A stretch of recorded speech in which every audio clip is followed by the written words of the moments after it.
কি অবস্থা মনারা? আশা করি সবাই ভালো আছো। তোমাদের সামনে আজকে নতুন একটা ভিডিও নিয়ে হাজির হয়েছি। আমি এবিএস নীরব।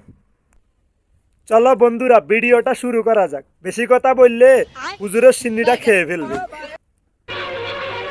আমি বিশ্বাস করি না।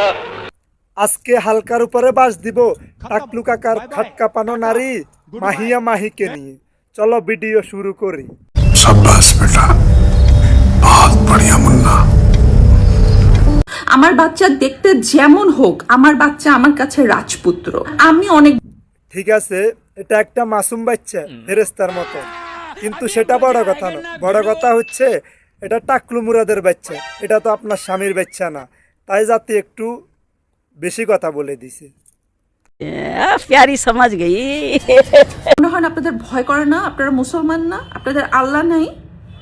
আপনাদের ভবিষ্যতে বাচ্চা কাচ্চা হবে না, অথবা আপনার বোনের বাচ্চা কাচ্চা হবে না, আপনার ভাইয়ের। ও আপা, আপনি ঠিক কথা বলছেন। আমরা তো আসলে মুসলমান, আমরা আল্লাহকে ভয় পাওয়া উচিত, কিন্তু মানুষ তো ভয় পাইতেছে না।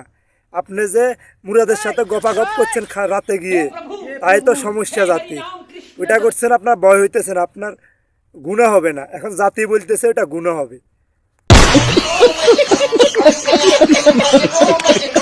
একটা মা আপনাদেরকে অভিশাপ দিচ্ছি। অভিশাপ দিতে হয় না, কিন্তু অভিশাপ না। আপনি মা হয়ে সবাইকে অভিশাপ দিছেন, আর আপনি পতিতা হয়ে টাকলুদের মতো হাজারো মানুষকে প্রোটেকশন দিছেন। কথা কোন ঠিক না বে ঠিক?